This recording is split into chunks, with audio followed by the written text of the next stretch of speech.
할렐루야. 이 저녁에도 천국을 향해서 힘차게 달려가시길 바랍니다. 오늘은 우리가 예레미야 55번째 시간으로 하나님의 돌봄 서비스라는 제목으로 같이 말씀을 나누도록 하겠습니다. 우리나라 복지는 참 잘 돼 있습니다. 참 전 세계적으로 봐도 세금 이렇게 적게 내고 이렇게 많은 복지를 누리는 나라는 찾아보기 힘들 만큼 참 복지 서비스가 잘 돼 있습니다. 아이를 낳으면 출산휴가 주고 지원금 주고 돌봄해주고 조리하시는 분들도 불러주고 이렇게 집안일 도와주는 분도 불러주고 아이들이 좀 크면 지원금도 주고 돌봄 서비스도 해주고 초등학교 가면 조금 힘든 가정들은 돌봄 방과 후 수업까지 해주고 그러니까 나라에서 모든 걸 다 해줍니다. 그리고 나이가 들어가면서 거동이 힘들어지기 시작하면 그땐 또 뭐예요? 나라에서 노인 돌봄 서비스를 또 해줍니다. 어릴 때 돌봄 서비스 해주고 나이 들어서 돌봄 서비스 해주고 참 좋은 나라. 그래서 요람에서 무덤까지. 그런 말이 나올 만해요. 그게 영국의 경제학자 윌리엄 베버리지라고 하는 사람이 영국의 이 사회복지 보장제도 만들 때 만들었던 말이에요. 요람에서 무덤까지 나라에서 책임져 준다는 거예요. 그런데 이 세상에 어떤 나라도 요람에서 무덤까지 완전하게 책임져 주는 나라는 없습니다. 이 세상에 어느 나라도 그런 나라는 없어요. 그런데 하나님은, 그리고 하나님의 나라는 우리를 처음부터 끝까지 그리고 영원히 우리를 책임져 주십니다. 시편 71편에 보면 17절에 이렇게 말씀하세요. 하나님이여 나를 어려서부터 교훈하셨으므로 내가 지금까지 주의 기이한 일들을 전하였나이다. 하나님이여 내가 늙어 백발이 될 때에도 나를 버리지 마시며 내가 주의 힘을 후대에 전하며 주의 능력을 장래의 모든 사람에게 전하기까지 나를 버리지 마옵소서. 하나님은 영원히 우리 하나님이시니 그가 우리를 죽을 때까지 인도하시리로다. 하나님께서 우리를 처음부터 끝까지 죽을 때까지 인도하시리로다. 하나님의 돌봄 서비스. 하나님은 끝까지 우리를 책임지시는 줄 믿습니다. 그 하나님의 속성이 뭐예요? 변함이 없으심. 불변하시는 하나님. 시건하지 않으시는 하나님. 그래서 우리는 구약과 신약을 통해서 하나님의 어떠하심을 알아가면서 그 하나님의 신실하심을 알아가면서 사람은 항상 변하지만 하나님은 변함이 없으시다는 걸 기억하는 거예요. 지난주에는 하나님께서 거짓 선지자들이 겨와 같아서 알고기 하는 그들은 하나님의 말씀을 들어본 적도 없고 그렇기 때문에 자기들이 뭔가 있어 보여야 하기 때문에 늘 자기 생각과 마음속에 있는 자기 말을 하나님의 말씀으로 전한다 그랬어요. 그래서 백성들을 오해하게 만들고 예레미야가 전하는 하나님의 말씀을 무시하면서 자기들 마음속에 머릿속에 있는 말을 그냥 해대면서 그걸 엄중한 하나님의 말씀이라 그런다 그랬어요. 진짜 엄중한 하나님의 말씀을 무시하고 자기들 말을 엄중한 하나님의 말씀이라 하면서 백성들을 거짓말로 호도시켜서 백성들이 하나님께 가지 못하도록 막아버림으로 하나님이 그들을 뭐 하신다 그랬어요? 심판하신다 그랬어요. 그리고 오늘 본문에는 하나님께서 예레미야에게 환상을 보여주시는데 두 광주리를 하나님께서 환상으로 보여주세요. 그 두 광주리를 환상으로 보여주시는 때가 언제냐면 1절에 뭐라 그랬어요? 바벨론의 왕 느부갓네살 왕이 유다 왕 여호야김의 아들 여고냐와 유다 고관들과 목공들과 철공들을 예루살렘에서 바벨론으로 옮겨가고 난 후에 그랬어요. 옮겨가고 난 후에 남유다는 세 번에 걸쳐서 침략을 당해요. 느부갓네살에게. 첫 번째는 605년에 침략당해가지고 그때 끌려간 사람이 누구냐면 다니엘이에요. 다니엘이 끌려가서 제일 먼저 포로로 살고 있었고 그리고 2차가 590몇 년인데 그때 이제 오늘 본문이에요. 그게 그때가 이제 언제냐면 여호야긴이 잡혀갈 때 에스겔이 같이 잡혀갑니다. 그래서 이제 잡혀가 있고 586년에는 이제 시드기야 왕 때 남유다가 완전히 멸망을 해요. 그러니까 하나님께서 605년부터 해서 근 20-30년 가까이를 이스라엘 백성들에게 뭘 주고 계시냐면 마지막 말미를 주고 계시는 거예요. 무슨 말미냐면 하나님 앞에 회개하고 돌아올 말미를 주신 거예요. 근데 그렇게 세 번을 공략당하는데도 그들은 하나님께 돌아와요? 돌아오지 않아요? 돌아오질 않습니다. 참 즐긴 사람들. 그래서 하나님께서 오늘 두 가지 환상을 보여주시는 거예요. 두 광주리 환상을. 근데 보니까 두 광주리 환상 보여주시고 나서 하나님이 물으세요. 너 뭐 보니? 아니 참 재밌잖아요. 하나님이 보여주셔놓고서는 뭘 보냐? 그럼 당연히 그 두 광주리 본다 그러지 뭐라 그러겠어요. 두 광주리를 봅니다. 그렇게 말을 했어요. 근데 하나는 어떤 광주리요? 좋은 무화과. 광주리가 아니고 좋은 무화과. 그리고 또 하나는 뭐예요? 나쁜 무화과. 그래서 썩어서 먹을 수 없을 만큼 나쁜 무화과. 그렇게 두 무화과가 있다는 거예요. 그런데 그 두 무화과 광주리를 하나님께서 보여주시면서 좋고 나쁜 것이 극명하게 보여지게끔 하셨어요. 좋고 나쁘고 중간에 대충 좋고는 없습니다. 좋든지 나쁘든지 둘 중에 하나밖에 없어요. 그리고 5절에 뭐라 그러세요? 5절 말씀 같이 한번 읽습니다. 시작.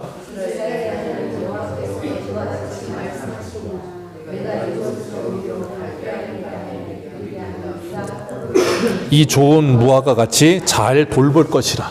이 돌볼 것이라 그래서 돌봄 서비스라고 제가 정했어요. 잘 돌볼 것이라. 누구를요? 갈대아의 바벨론의 포로로 끌려간 사람들을. 그러니까 바꿔 말하면 그 포로로 끌려간 사람들이 뭐라는 거예요? 좋은 무화과 광주리. 그러면 그 반대로 나쁜 무화과 광주리도 있을 거 아닙니까? 생각해 보세요. 바벨론의 포로로 끌려간 유다 사람들을 좋은 무화과 광주리라 그랬으면 반대는 뭐겠어요? 나쁜 무화과 광주리는 어디 있는 사람들이겠어요? 지금 이때가 2차로 공격받았을 때고 여호야긴하고 에스겔이 잡혀갔지만 아직 나라는 무너지지 않았잖아요. 그럼 예루살렘에 왕도 있고 그리고 백성들도 포로로 끌려간 사람 말고도 많이 있단 말이에요. 그러면 포로로 끌려간 사람들이 좋은 무화과 광주리라고 했으면 나쁜 무화과 광주리는 어디 있는 사람들이겠어요? 상대적으로 예루살렘이요. 예루살렘에 있는 사람들을 나쁜 무화과 광주리라고 하시는 거예요. 그러니까 우리가 생각할 때는 그 반대해야 할 것 같잖아요. 예루살렘에 남아있는 사람들이 좋은 무화과 광주리고 바벨론에 끌려간 사람들이 나쁜 무화과 광주리여야 될 것 같은데 정반대로 말씀하신다고요. 우리 한 군데 한번 볼게요. 왜냐하면 오늘 본문이 누가 잡혀갔을 때라고요? 에스겔이. 그러니까 에스겔 한번 볼게요. 에스겔 11장을 한번 보세요. 에스겔 11장.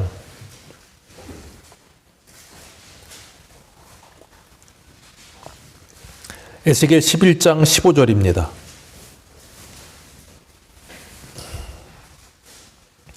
에스겔 11장 15절.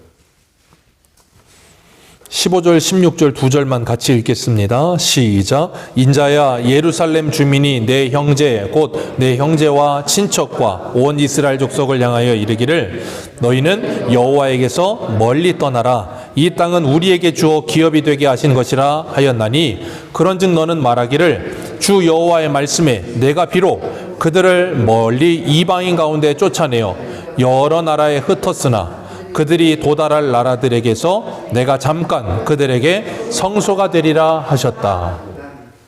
아멘. 여기 보면 지금 예루살렘의 주민들이 내 형제 곧 내 형제와 친척과 온 이스라엘 족속을 향하여 이렇게 말했다는 거예요. 여호와에게서 뭐 하라고요? 멀리 떠나라. 누가요? 예루살렘에 있는 주민들이. 그러면 예루살렘에 있는 주민들이 여호와에게서 멀리 떠나라 하고 말했던 그 형제와 친척들은 누구를 말하는 거겠어요? 바벨론의 포로로 끌려간 사람들. 그들을 향해서 너희들은 여호와를 멀리 떠나라. 그리고 뭐라 했다고요? 이 약속의 땅 예루살렘 땅은 하나님이 우리에게 기업이 되게 하신 것이라. 그러니까 너희들은 하나님의 기업을 받지 못한 버림받은 자들이다 라고 말을 하고 있다 그 말이에요. 누가요? 예루살렘에 남아있는 이 유대인들이 나라가 무너져 내려가고 있는데 지금 절반 안 되는 사람들이지만 그 사람들은 잡혀갖고 우린 여기 남아있어요. 여기 뭐가 있다고요? 하나님의 성전, 솔로몬 성전이 있어요. 그러니 하나님은 그 솔로몬 성전에 우리와 함께하고 계셔서 우리를 보호하시고 지키고 있는 거 계시고 너희는 죄를 많이 지어서 하나님의 심판을 받아서 느부갓네살 왕에게 잡혀서 저 포로로 끌려갔다는 거예요. 그러니 너희들은 하나님을 가까이 하지 말고 멀리 떠나라. 너희랑 우리랑은 다른 존재다. 라고 말을 한다는 거예요. 그러니까 하나님이 뭐라 그래요? 그 잡혀간 사람들에게 뭐라 그러셨어요? 내가 너희들에게 거기서 뭐가 되어주리라? 성소가 되어주리라. 하나님이 직접 거기에서 성소가 되어주겠다는 거예요. 그러니까 지금 그 잡혀간 사람들을 향해 하나님께서 뭐라 그랬다고요? 깨끗한 무화과 광주리. 그리고 예루살렘에 남아있어서 그들을 향해서 너희들은 심판받았다라고 말하는 그들을 향해서 뭐라 그런다고요? 더러운 무화과 광주리라고 말하고 계시는 거예요. 그러니까 하나님께서 왜 이렇게 말씀하고 계시고, 그리고 이들은 왜 자기 형제, 친척, 온 이스라엘 향해서 이렇게 말하고 있는가? 이유가 있어요. 우리 예레미야 오늘 본문 앞에 7장을 한번 보겠습니다. 예레미야 7장을 한번 보세요.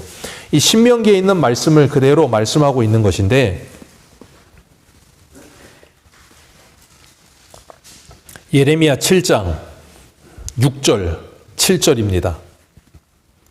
같이 읽습니다. 시작. 이방인과 고아와 과부를 압제하지 아니하며 무죄한 자의 피를 이곳에서 흘리지 아니하며 다른 신들 뒤를 따라 화를 자초하지 아니하면 내가 너희를 이곳에 살게 하리니 곧 너희 조상에게 영원 무궁토록 준 그 영원 무궁토록 준 땅에 우리가 지금 뭐하고 있다? 살고 있다. 너희들은 잡혀갔다. 그러니 6절에 우리는 이방인과 고아와 과부를 압제하지 않고 착하게 살고 있는 하나님의 친백성이고 너희들은 그런 죄를 지었기 때문에 잡혀간 존재들이다. 그러는 그들을 향해서 하나님이 뭐라 그런다고요? 이 썩어 빠진 무화과들아 그러고 계신다고요. 그러니까 지금 이 말씀을 보면서 우리가 왜 바벨론의 포로로 잡혀간 그들이 좋은 무화과 나무인지를, 무화과 강줄인지를 주님께서 또 5절에 설명하세요. 뭐라고요? 5절, 오늘 본문 5절 다시 한번 읽습니다. 시작. 이스라엘의 하나님 여호와께서 이와 같이 말씀하시니라. 내가 이곳에서 옮겨 갈대아인에 이르게 한 유다 포로를 이 좋은 무화과 같이 잘, 그들이 왜 이 좋은 무화과 나무가 된다고요? 하나님이 잘 돌보시기 때문에. 하나님이 돌보시지 않으면 어떤 존재인데요? 더럽고 추악한 무화과 나무밖에 안 되는데, 그들을 잘 돌보시기 때문에 그렇게 되는 거예요. 어떻게 잘 돌보십니까? 바벨론 사람들에게 멸시와 모진 학대와 모진 괴로움을 당하게 하심으로. 이게 잘 돌보심이에요.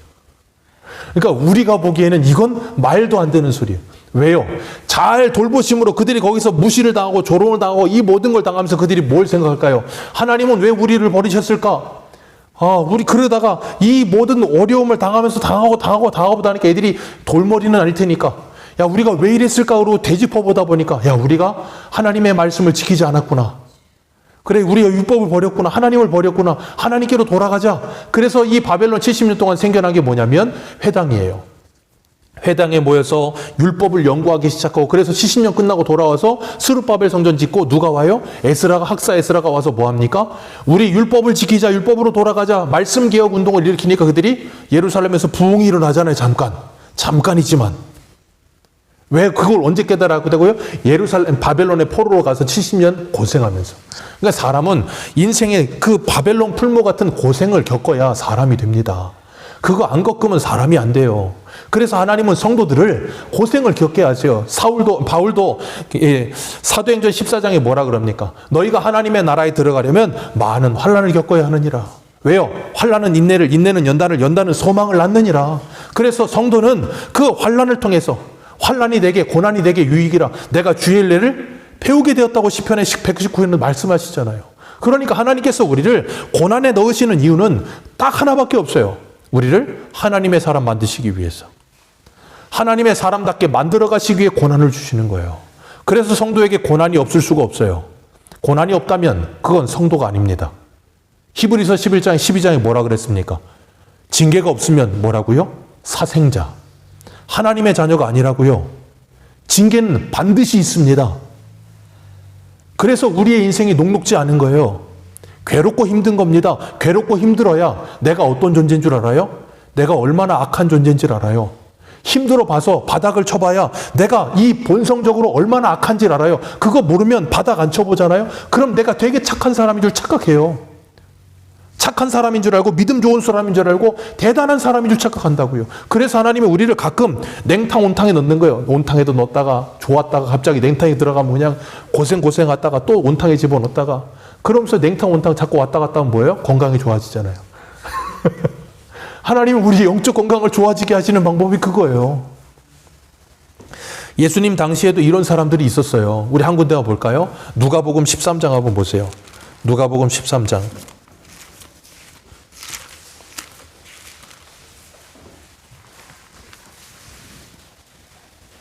누가복음 13장 1절입니다.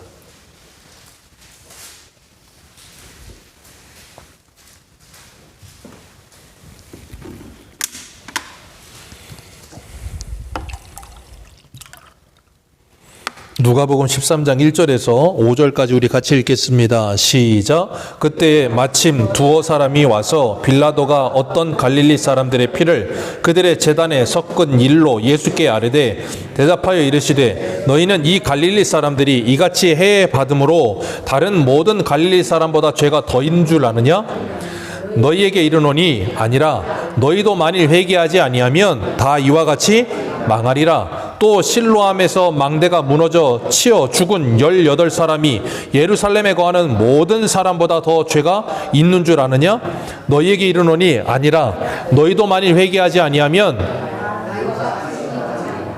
아멘.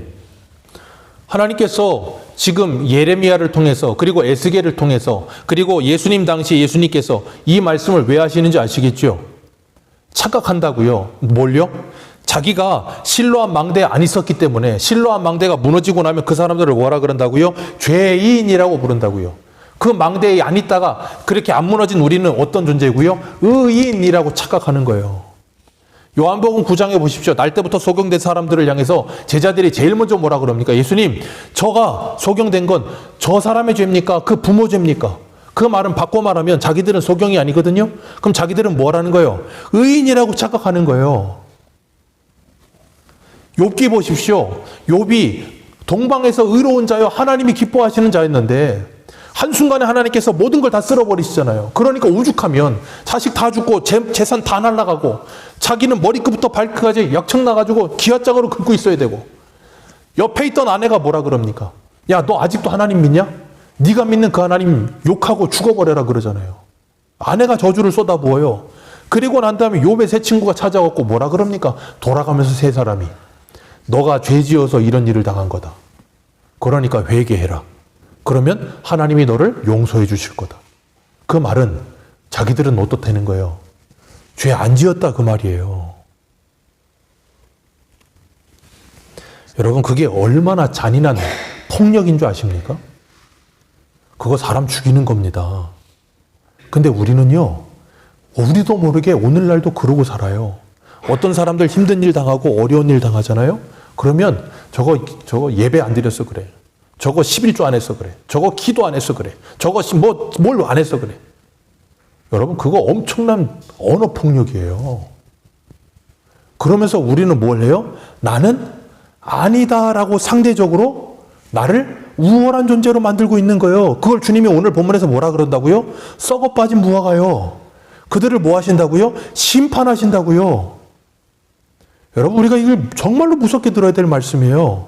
그런 자들을 하나님이 심판하신다는 거예요. 다른 누구를 심판하는 게 아니라. 그래서 예수님께서 이런 사람들을 향해 이렇게 말씀하세요. 마태복음 7장 3절에 어찌하여 형제의 눈 속에 있는 티는 보고 내 눈 속에 있는 들보는 깨닫지 못하느냐. 보라, 내 눈 속에 들보가 있는데 어찌하여 형제에게 말하기를 나로 내 눈 속에 있는 티를 빼게 하라 하겠느냐. 외식하는 자여 먼저 내 눈 속에 있는 들보를 빼어라. 그 후에 밝히 보고 내 형제의 눈 속에 티를 빼리라. 제가 말씀드렸잖아요. 들보 끼어 있으면 형제의 티끌이 어떻게 보인다고요? 태산처럼 들보처럼 커 보여요. 티끌에 불과한데. 그러니까 뭐예요? 내 눈 속에 들보가 가득하니까 저 사람 보면 무지막지한 죄인처럼 보이는 거예요. 그리고 나는 뭐한 존재로 알아요? 의로운 존재라고 착각하는 거예요. 더 큰 죄인인데. 그걸 못 보는 거예요. 얼마나 어리석습니까? 이런 일들이 비일비재예요. 예전에 일본에 그 쓰나미 한번 엄청나게 크게 왔었잖아요. 그때 우리나라에 엄청나게 큰 교회 목사님이 한번 발언 잘못했다가 엄청나게 몰매 맞았어요. 일본이 우상 숭배 많이 하고 죄 많이 지어서 쓰나미 왔다고. 자, 그럼 그 쓰나미 왔을 때 일본의 교회는 안 무너졌겠죠? 예수 믿는 사람 한 사람도 안 죽었겠죠? 여러분 그런 식으로 생각하시면 정말로 큰일 납니다. 작년인가 재작년에 튀르키예에서 지진이 일어나서 5천 몇 명 죽었죠. 자, 거기에 튀르키예 교회가 없었겠습니까? 기독교인 없었겠습니까? 왜 무너졌습니까? 이슬람이 뒤덮어서요? 예, 그럴 수 있죠. 그러면 그 사람들은 그렇게 되고 우리는 잘 살아서 우리는 지금 지진이 안 나는 거죠? 만약에 우리나라 저희 셋째가 맨날 기도할 때마다 요즘은 잘 안 하더라고요. 한동안 한 2년 동안을 백두산 폭발하지 않게 해달라고 유튜브에서 보고서 무슨 100년인가 120년 주기에 돼갖고 백두산 폭발할 때 됐다고 저녁마다 기도를 해요. 그래서 안 터진 거예요. 저녁마다 기도를 얼마나 우습든지. 만약에 터지면 우리는 정말로 죄를 많이 지어서 그런 거죠? 두 가지로 생각하셔야 돼요. 정말로 죄를 지어서 그럴 수도 있고요. 아니면 하나님께서 우리를 연단하시고 시험하시기 위해서 그렇게 하실 수도 있어요. 욥처럼. 그렇기 때문에 우리가 모든 걸 1차원적으로만 보면 안 돼요. 그렇다고 죄가 아니라고도 할 수도 없어요. 그렇기 때문에 신앙생활은 어려운 거예요. 그냥 1차원적으로 보고 보이는 대로만 말하면 정말로 큰일 나요. 그렇기 때문에 우리가 오늘 본문에 나오는 이 나쁜 무화과와 좋은 무화과가 무엇인가 분명히 알아야 돼요. 나쁜 무화과들은 자기들이 회개할 기회가 없어요. 그게 누가복음에 나오는 큰아들이에요. 근데 좋은 무화과들은 저 바벨론에 가서 뭐 할 기회가 생겼어요? 회개할 기회가 생겼어. 작은 아들처럼. 그러니까 회개 돌이켜서 주님께 오면 뭐가 돼요? 정상적인 존재가 되는 거예요. 그게 좋은 무화과라고 하나님이 돌보심으로 그렇게 만드시겠다라고 말씀하시는 거예요. 그런데 스스로 좋은 무화과라고 착각하는 그들은 자기들이 죄인이라는 것도 깨닫지 못하고 자기들이 잘못했다는 것도 모르기 때문에 회개할 방법이 없어요. 그러니까 8절 이하에 뭐라 그래요? 10절까지. 우리 8절 읽습니다. 같이 읽습니다. 오늘 본문 8절입니다. 시작. 여호와께서 이와 같이 말씀하시니라. 내가 유다 왕 시드기야와 그 고관들과 예루살렘의 남은 자로서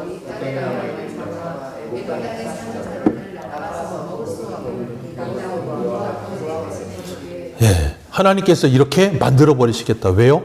그런 마음을 가지고 있으므로. 자기들이 죄인이 아니라고 착각하고 있으므로. 하나님께 뭘 받아요? 심판을 받는 거예요. 하나님이 잘 돌보아 주심이 얼마나 큰 은혜인지 모릅니다. 하나님의 돌봄 서비스를 받고 계십니까? 감사하시길 바랍니다. 그 돌봄 서비스가 지금 너무나 힘드십니까? 나를 믹서기에 넣고 막 갈아서 막 가루가 되도록 하나님이 막 갈고 계십니까? 오히려 그게 복이에요. 왜냐하면 그렇지 않은 사람들은 자기가 죄인인지도 몰라요. 평생을 그러고 교회 다니다가 하나님의 심판받습니다. 그런데 하나님께서 나를 지금 무섭게 징계하심으로 내가 얼마나 크나큰 죄인인지를 깨닫게 하신다면 그건 놀라운 하나님의 사랑이고 복이에요. 우리가 그걸 잘 모르면 자꾸 착각하는 거예요. 신앙생활을 자꾸 오해하는 거예요. 그래서 하나님이 오늘 본문 5절에 뭐라 그랬어요? 6절에 뭐라 그랬어요? 하나님께서 그들을 돌아보아 좋게 하여 다시 이 땅에 인도하여 세우고 헐지 아니하며 심고 뽑지 아니할 것이다. 그래서 7절 같이 읽습니다. 시작. 내가 여호와인 줄 아는 마음을 그들에게 주어서 그들이 전심으로 내게 돌아오게 하리니 그들은 내 백성이 되겠고 나는 그들의 하나님이 되리라. 아멘. 하나님이 이거 하시려고 뭐 하시는 거예요? 바벨론에 포로 가게 하시는 거예요. 그러면서 이거 하게 하시려고 하나님이 예레미야를 통해서 입버릇처럼 뭐 하라 그랬어요? 바벨론에 항복해라. 근데 죽어도 항복을 안 해. 끝까지 버텨. 우리는 의인입니다. 누구처럼요? 베드로처럼. 잡아먹어라 그러는데 끝까지 나는 더럽히지 않습니다. 끝까지 버텨. 나는 그리고 착한 사람이래. 그리고 쟤들은 나쁜 애들이래. 하나님이 그런 사람을 향해 뭐라 그런다고요? 네가 제일 나쁜 놈이다 그러신다고요. 하나님께서 바벨론 70년을 통해서 그 일 하시는 거예요. 그래서 우리 한 군데만 보겠습니다. 이 7절 말씀 하나님께서 뭐라 그래요? 전심으로 하나님께 돌아오게 하여서 그들은 내 백성이 되겠고 나는 그들의 하나님이 되리라 그러셨어요. 이 말씀을 하나님이 출애굽 때부터 하셨어요. 출애굽기 때부터 이 말씀하시면서 뭐라 그랬냐면 너희들이 내 율법과 규례를 다 지키면 너희는 내 백성이 되고 나는 너희 하나님이 될 거야. 못 지켰어요. 그리고 하나님이 바벨론 포로로 끌려가게 하셔서 이 말씀 주셨어요. 그리고 율법으로 돌아가자 그랬어요. 돌아가자 그래놓고 스룹바벨 성전 짓다 말고 뭐 했어요? 스룹바벨 성전 짓다 말고 자기 집 짓느라고 열심히 바빠 있었고, 그리고 느헤미야 와서 성벽 짓는데 뭘 해요? 고리대금업하고. 그게 이스라엘이에요. 또 무너졌죠. 한 군데 한번 봅니다. 어디를 보시냐면 예레미야니까 예레미야 31장을 한번 보세요. 예레미야 31장 31절.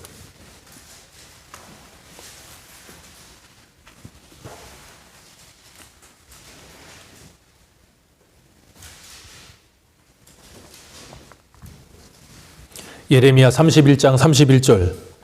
31절부터 34절까지 우리 같이 읽습니다. 시작. 여호와의 말씀이니라. 보라, 날이 이르리니 내가 이스라엘 집과 유다 집에 새 언약을 맺으리라. 이 언약은 내가 그들의 조상들의 손을 잡고 애굽 땅에서 인도하여 내던 날에 맺은 것과 같이 아니할 것은 내가 그들의 남편이 되었어도 그들이 내 언약을 깨뜨렸음이라. 여호와의 말씀이. 거기까지만 먼저 읽습니다. 하나님께서 31절에 뭐라 그러셨어요? 새 언약을 맺겠다. 구약에 딱 한 번 나옵니다. 새 언약. 내가 새 언약을 맺겠다 그러셨어요. 그 말은 새 언약 말고 옛 언약이 있다는 거예요. 그 옛 언약이 뭐예요? 모세의 언약. 시내산에서 하나님이 모세와 이스라엘 백성들과 맺으신 언약. 그래서 애굽 땅에서 인도하여 내던 날에 맺었던 것과 같이 아니할 것은. 그때 맺었는데 그들은 뭐 했다? 못 지켰다. 어떻게 맺었는데요? 결혼 관계로 맺었다는 거예요. 그래서 그들은 주님의 신부가 되고 하나님께서 그들의 남편 되어주셨는데도 그들은 그 남편이 옆에 있는데도 불구하고 뭐 했다? 고멜처럼 그 언약을 깨뜨렸다. 그리고 난 다음에 33절 같이 읽습니다. 시작. 그러나 그날 후로 내가 이스라엘 집과 맺을 언약은 이러하니 곧 내가 나의 법을 그들의 속에 두며 그들의 마음에 기록하여 나는 그들의 하나님이 되고 그들은 내 백성이 될 것이라. 여호와의 말씀이니라. 그들이 다시는 각기 이웃과 형제를 가르쳐 이르기를 너는 여호와를 알라 하지 아니하리니 이는 작은 자로부터 큰 자까지 다 나를 알기 때문이라. 내가 그들의 악행을 사하고 다시는 그 죄를 기억하지 아니하리라. 여호와의 말씀이니라. 아멘. 이게 뭐예요? 새 언약. 새 언약은 어떻게 하신다고요? 그들의 마음속에 하나님의 말씀을 기록해 둘 것이다. 그래서 나는 그들의 하나님이 되고 그들은 내 백성이 될 거다. 그리고 나면 다시는 하나님을 가르쳐 하나님을 알라고 하지 않아도 된다. 왜요? 어린 자부터 장성한 자까지 모두가 다 뭐 한다고요? 나를 알기 때문이라. 누구를 알아요? 하나님을 알아요. 그게 뭐예요? 영생이요. 이 일이 일어나게 될 거다라고 말씀하셨어요. 그리고 한 군데 가봅니다. 신약성경 히브리서 9장입니다. 신약성경 히브리서 9장.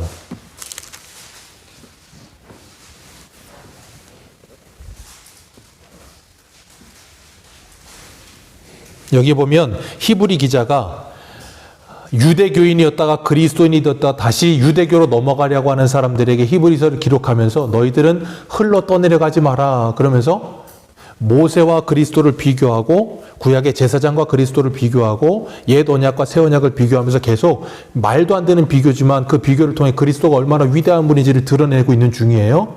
그러면서 9장에 이 1절 시작이 뭐예요? 첫 언약에도 그랬죠. 그 다음 넘기십니다. 15절 보세요. 15절 같이 한번 읽습니다. 시작.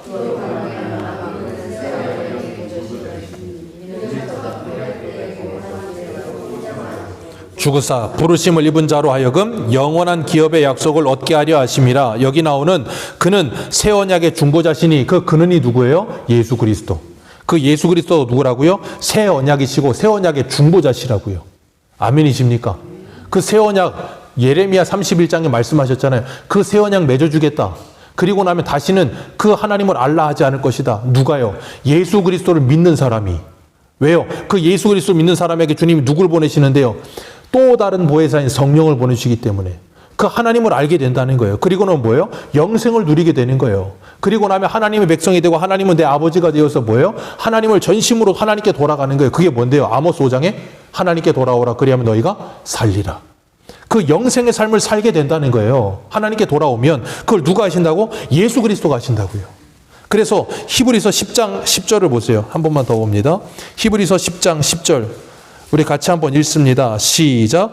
이 뜻을 따라 예수 그리스도의 몸을 단번에 들이심으로 말미암아 우리가 거룩함을 얻었느니라. 12절. 오직 그리스도는 죄를 위하여 한 영원한 제사를 드리사 하나님 우편에 앉으사 그 후에 자기 원수들을 자기의 발등상이 되게 하실 때까지 기다리시나니 그가 거룩하게 된 것은 한 번의 제사로 영원히 온전하게 하셨느니라. 아멘. 그 거룩하게 된 것은 단 한 번의 제사로. 더 이상 이제 제사가 있어요? 없어요? 없습니다. 천주교의 미사는 있으면 돼요? 안 돼요? 안 돼요. 그 다음 15절 같이 읽습니다. 15절 16절 시작. 또한 성령이 우리에게 증언하시되 주께서 이르시되 그날에 그들과 맺을 언약은 이것이니라 하시고 내 법을 그들의 마음에 두고 그들의 생각을 기록하리라 하신 후에 거기까지만 읽습니다. 이거 어디에서 하신 말씀이에요? 예레미야 31장에서. 내 법을 그들의 어디에 둔다고요? 마음에, 그들의 생각에. 누가요? 성령께서 기록하신다. 그리고 나면 하나님을 알라 하지 아니하리라. 그리고 17절 18절 읽습니다. 시작. 또 그들이 그 죄와 그들의 불법을 내가 다시 기억하지 아니하리라 하셨으니 이것들을 사하셨은즉 다시 죄를 위하여 제사 드릴 것이 없느니라. 아멘. 그 새 언약의 중보이신 예수 그리스도께서 이 모든 언약을 이루시는 거예요. 왜요? 구약을 보니까 어느 누구도 그 언약을 이룰 수 있는 사람이 없더라. 그래서 인간은 할 수 없다. 그래서 부자 가난이 와서 어떻게 하여야 구원을 받습니까? 영생을 얻습니까? 계명 지켜라. 어려서 다 지켰습니다. 네 모든 재산 다 팔아 가난한 자에게 두고 나를 따라라 그랬더니 뭐 했어요? 자기가 부자임으로 근심하며 갔더라 그랬잖아요. 그랬더니 제자들이 뭐라 그랬어요? 그러면 누가 구원받습니까? 그랬더니 뭐라 그랬어요? 사람으로서는 할 수 없으되 하나님은 모든 것을 하실 수 있느니라. 하나님이 하시는 거예요. 예수 그리스도께서 하십니다. 그리고 보내신 성령께서 하십니다. 성령 오셔서 뭐 하시는데요? 로마서 요한복음 14장에 뭐라 그랬습니까? 그리스도의 모든 말씀을 가르치시며 생각나게 하시고 우리를 모든 진리 가운데로 인도하시며 그 진리로 인하여 자유함을 누리게 하신다는 거예요. 그래서 뭐 하는데요?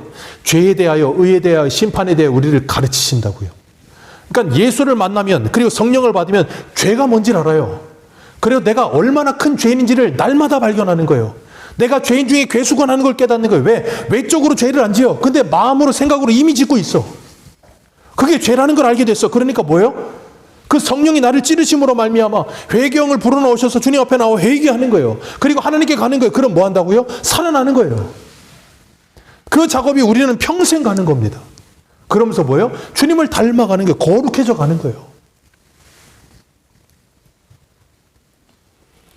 그 일이 일어나게 하시는 게 그게 뭐라고요? 영생. 그게 영생이에요. 다른 게 영생이 아니고. 그러면서 뭐예요? 내 안에 하나님의 나라가 아름답게 확장되는 거예요. 그러면서 주님을 닮아가면서 거룩한 주님을 닮아가는 삶을 통해서 내 주변의 사람들에게 뭐예요? 하나님의 나라를 보여주고 그들에게 하나님의 긍휼을 보여주는 거예요. 왜? 주님이 우리를 긍휼히 여겨주심으로, 나를 돌보아 주심으로 이렇게 하나님께서 나를 구원해 주신 그 은혜. 그래서 바울이 뭐라 그럽니까? 우리 디모데후서 1장 한번 가보세요. 디모데후서 1장.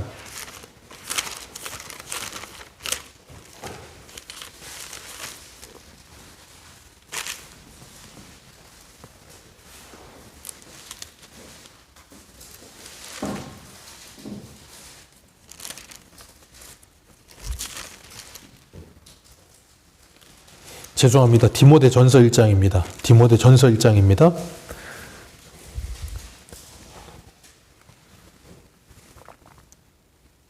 디모데전서 1장 12절부터 읽어 내려갑니다. 시작. 나를 능하게 하신 그리스도 예수 우리 주께 내가 감사함은 나를 충성되이 여겨 내게 직분을 내가 전에는 비방자요 박해자요 폭행자였으나 도리어 긍휼을 입은 것은 내가 믿지 아니할 때에 알지 못하고 행하였음이라. 우리 주의 은혜가 그리스도 예수 안에 있는 믿음과 사랑과 함께 넘치도록 풍성하였도다. 미쁘다 모든 사람이 받을 만한 이 말이요 그리스도 예수께서 죄인을 구원하시려고 세상에 임하셨다 하였도다. 죄인 중에 내가 자 기억하십시오. 예수를 믿고 성령을 받으면 바로 내가 죄인 중에 괴수라는 걸 아는 거예요. 내가 착한 사람이 아니라 내가 바로 그 죄인 중에 괴수구나 하는 걸 깨닫는 거예요. 그런데 15, 16절 같이 읽습니다. 시작. 그러나 내가 긍휼을 입은 까닭은 예수 그리스도께서 내게 먼저 일체 오래 참으심을 보이사 후에 주를 믿어 영생 얻는 자들에게 본이 되게 하려 하심이라. 아멘. 이걸 위해 주님이 우리에게 본이 되어 주셨다고요. 그래서 우리는 이 세상을 본받지 않고 누구를 본받아요? 예수 그리스도를 본받는 거예요. 그리고 예수 그리스도를 본받음으로 우리를 긍휼히 옮겨주신 그 주님을 따라서 야고보서의 말씀처럼 긍휼은 심판을 이기고 뭐하느니라? 자랑하느니라. 긍휼은 심판을 이기고 자랑하는 거예요. 그 긍휼을 자랑하는 겁니다. 그래서 일체 오래 참음으로 그들에게 뭐예요?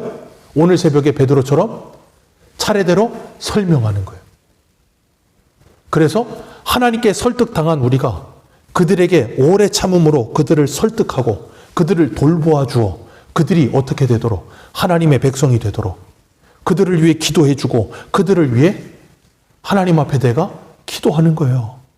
왜요? 주님께서 우리를 위해 그렇게 해주셨거든요. 그걸 아는 존재가 뭐라고요? 깨끗한 무화과 강주리. 그걸 모르는 사람은 뭐라고요? 썩어 빠진 더러운 무화과 강주리. 그러면서 스스로 거룩한 척을 하고 있는 거예요.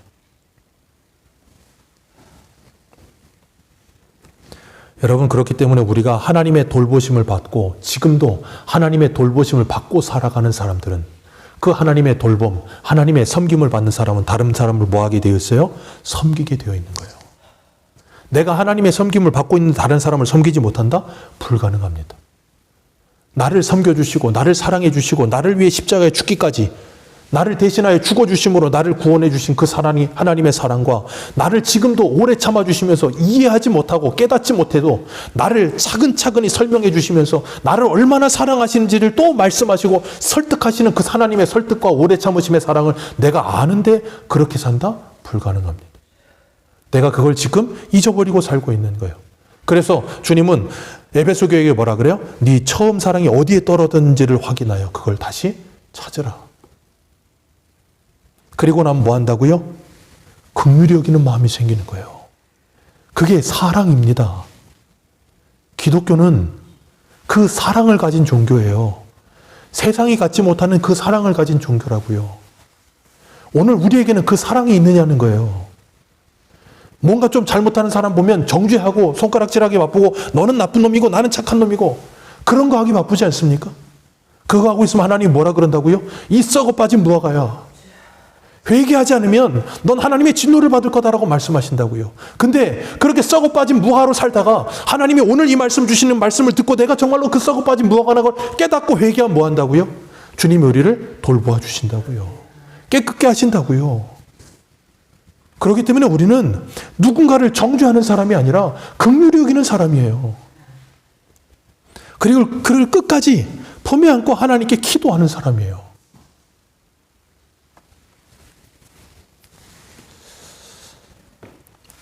그 장발장인가요? 아이들 동화 보면 그 장발장인가 누가 배고파가지고 신부 성당 가서 촛대 훔치고 막 하잖아요. 근데 나중에 잡아와가지고 얘가 그 훔쳤습니까? 그랬더니 신부가 뭐라 그래요? 아니라고. 내가 준 거라고. 여러분, 그 레미제라블 그 내용 그거잖아요. 여러분, 적어도 그리스도인이라면, 적어도 하나님의 사랑을 받고 긍휼을 받은 사람이라면 그 정도의 마음을 가져야 되는 거예요. 내 걸 훔쳐간 도둑놈입니다. 저놈 죽여주십시오가 아니고 아니라고 내가 준 거라고. 그 정도의 마음을 가질 수 있는 게 바로 뭐예요? 내가 어떤 존재인지 아는 사람이에요. 그게 그리스도인입니다. 그게 깨끗한 무화과 나무예요. 교회가, 성도가 세상을 향해 그런 마음 가지고 살지 않고 이 더러운 무화과 나무 같은 마음을 가지고 나는 깨끗한 놈이고 너는 더러운 놈이다라고 손가락질하면서 정죄하며 나는 거룩하다라고 말하고 살고 있다면 우리는 지금 망해가고 있는 중이에요. 나는 지금 어떤 무화과로 살고 있는가 다시 한번 돌아보시길 바랍니다. 나는 깨끗한 무화과라고 스스로 착각하고 살고 있나? 아니면 죄인 중에 괴수와 같은 존재요 더러운 무화과라는 걸 알고 주님 앞에 엎드려서 하나님의 은혜를 구하며 나의 나된 것은 하나님의 은혜밖에 없다는 걸 알며 고백하며 다른 이들을 긍휼히 여기며 그들도 나와 같이 돌이켜지기를 바라는 마음으로 하나님이 그들을 돌보아 주시기를 간절히 바라는 마음으로 살고 있는가? 다시 한번 돌아보는 저와 여러분들 되시기를, 그리고 그 은혜와 긍휼만을 자랑하는 우리가 되시기를 축원합니다. 기도하겠습니다.